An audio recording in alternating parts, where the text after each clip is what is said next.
here's Brody Brazil. Initially I thought about doing the evolution of sports stadiums across an entire century, but that's probably too much and I don't want to dig too far. So we'll do the last 50 years of evolution of sports stadiums and why maybe it's not benefiting the sports fan as much as you think. And look back, and this was more than 50 years ago, I'll be honest. Fans going into Wrigley Field, home of the Chicago Cubs. That's all the marquee said, is that games start at 1:30. Oh yeah, there's not even night games because they didn't have lights back then. The fans just wanted a seat and a ball game, and that was it. That was the expectations of going to Wrigley Field. Versus nowadays, look at SoFi Stadium, which obviously hosts a bunch of different events and 2 NFL teams, and look at the field level suite right there. I mean, look at the plush seating. You can imagine the service and the amenities that come with that. Also the associated cost that comes with that. So we're here to talk about the evolution of sports stadiums, but across 3 specific eras. And I've really divided this up into, I guess, decades. So maybe through the 60s and 70s and into the 80s, we're talking about the multi-purpose era of sports stadiums. Now, you are going to see a lot of baseball and football venues depicted here. Some of this could also apply to the NBA and NHL, but I'm going to kind of use baseball as the primary example through all of this. Whether it was Pittsburgh or Philly or Cincinnati or Houston with the Astrodome or the Raiders when they and the A's shared the Coliseum, there were these circular, concrete, multi-purpose stadiums that were ugly, but also smart.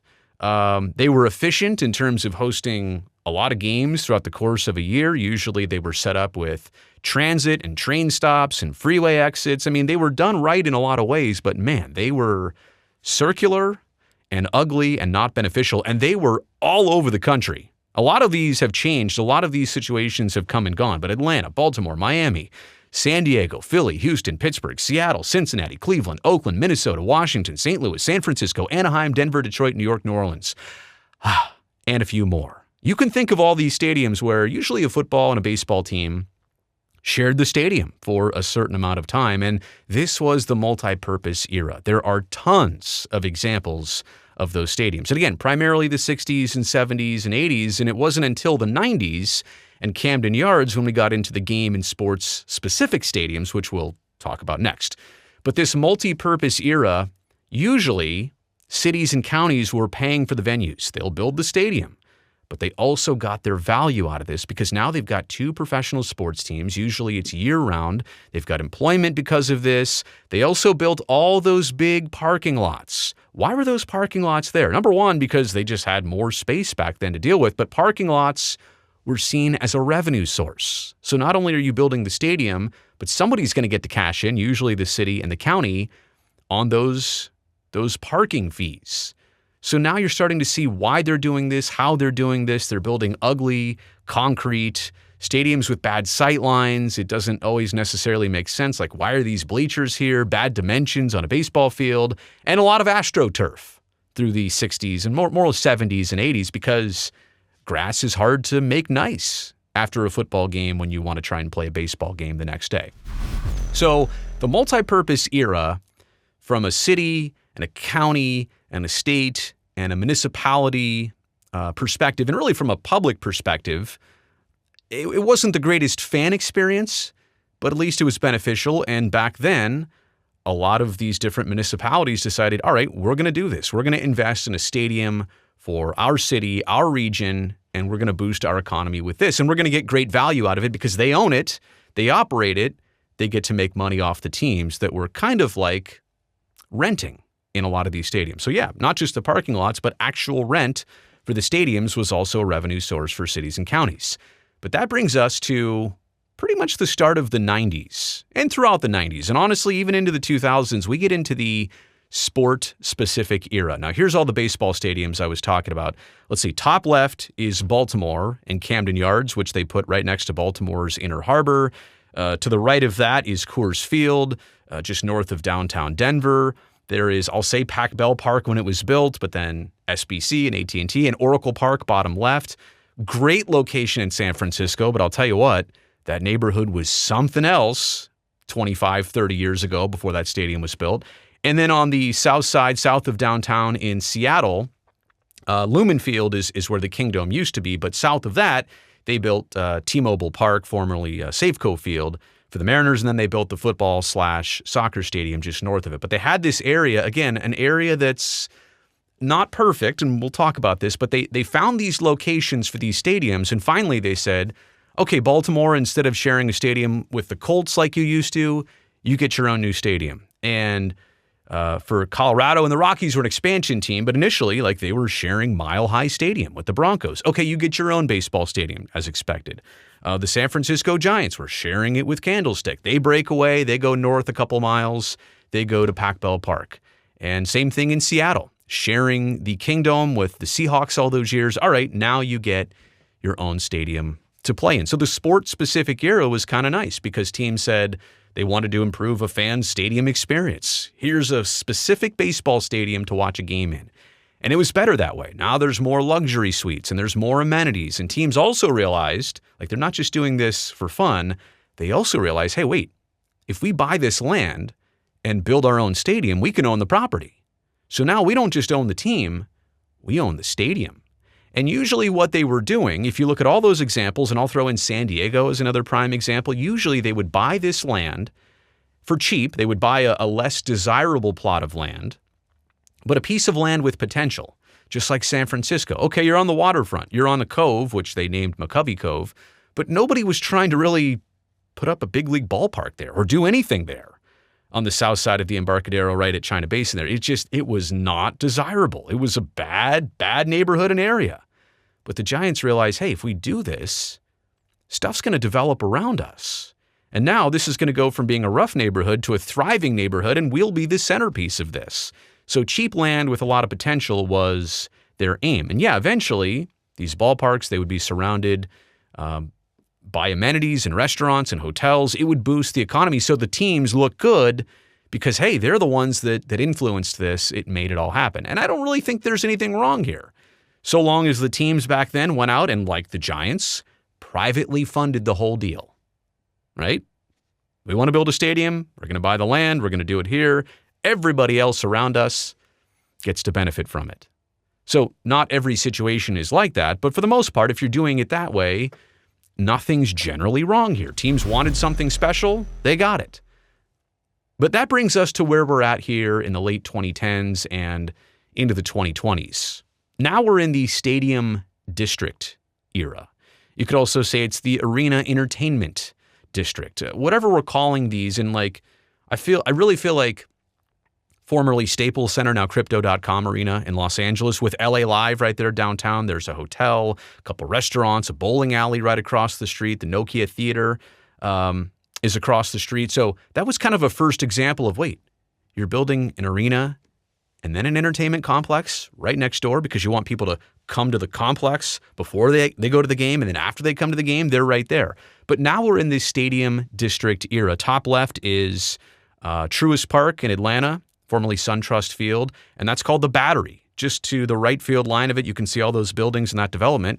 That's part of what the stadium was built for, is to have that area where fans come and congregate before and after games. Below that is the site of what the White Sox want to build on the South Loop. The 73, I think, is the neighborhood location there. But they want to build an entertainment and stadium district if they move closer to downtown Chicago. The Cardinals have already done this with their current rendition of Busch Stadium.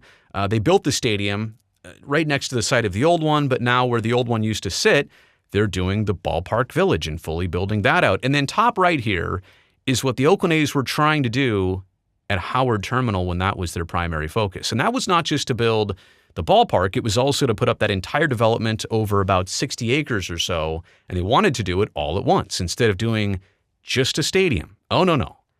You want to run the whole district. You want to have a whole neighborhood, not just a stadium anymore. You want to own everything that's surrounding it. So, to be clear, what the stadium district era is that teams are now saying, we want the stadium and we want everything around it. And we want to own it, we want to operate it. The problem is, now you've got sports teams trying their hand at being developers. So sometimes they're not even successful at, being a sports team, winning or running your business the right way or being a good financial operation as a sport team. Now they have no experience in being a property developer or working with real estate, But that's what they want to get into because they know it's lucrative. And now they need 40 to 140 acres. How many times have we seen this? Right? Our entertainment district, it's on 67 acres. It's going to have 3 hotels, shopping center, commercial, residential, retail, all that stuff. But to get that much land, it usually requires some help, some approval, some assistance at a government level. And so there are asks with this both ways. Usually the team wants some public subsidies, like we want some public money to go into this because we're going to build it, but we're going to create jobs, we're going to do all the infrastructure. We want something from you to do a project of this scale and size. They also want tax breaks. Okay, so this property is now immune to property tax. It's now immune to sales tax, or the team gets to collect the sales tax and other benefits, other monetary benefits, right? So you can see what they're doing here. They're just saying they went from just owning the stadium, and that's fine, to now we want to own everything. And to do it, we need help. And to do it, we're also going to ask for some favors along the way because this is such a big development. Problem is also, these don't get done as easily or as quickly, or sometimes just don't get done at all.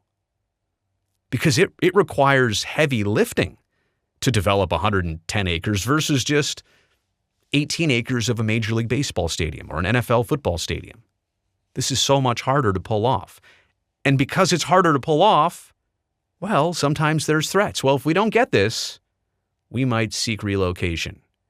If you're the Kansas City Royals or the Chicago White Sox, or obviously the Oakland A's are knee-deep in that process, or the Los Angeles Angels might be around the corner from that process. The Tampa Bay Rays, it seems like they may have avoided that now if they're truly staying and if the money is there to build a new site right next to the Trop. But then these threats of relocation happen because now the ambitions are so big and so bright, and it's not just a stadium anymore. We're not going to rent the stadium from you. We're not going to pay for just the stadium. We want the cake, the frosting, we want the fork, we want the candle that goes on the birthday cake, we want the ice cream, we want everything. And we want you to pay for some of it too. We don't just want one thing, we want everything.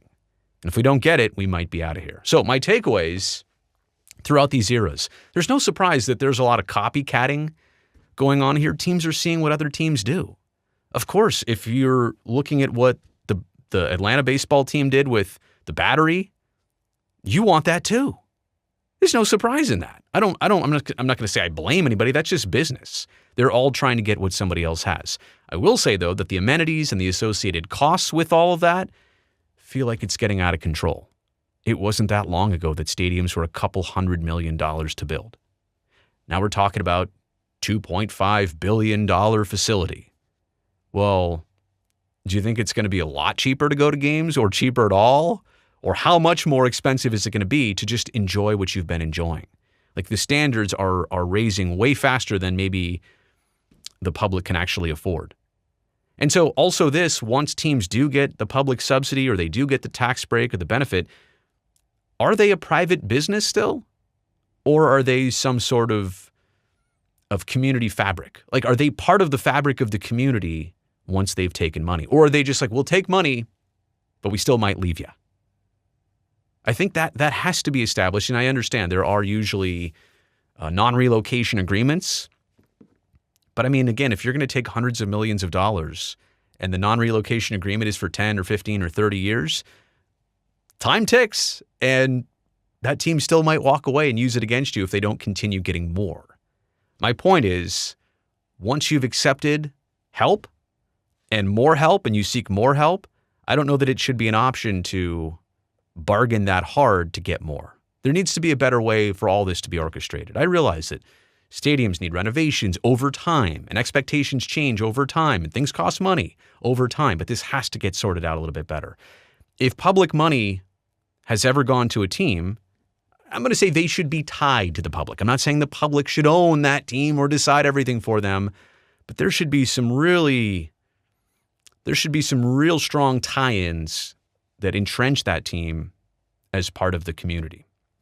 So anyway, that's the evolution of sports stadiums. 3 different eras. I hope you find that interesting. That's just the way I see it. Let me know if you see it differently down in the comment section below. You've made it here to the end of this video. I really appreciate that. Thumbs up for me. That'll help me, this channel, and this video down below. Also down there, if you wouldn't mind, take a second, make sure you're subscribed to this channel. That way I definitely get to see you back here next time.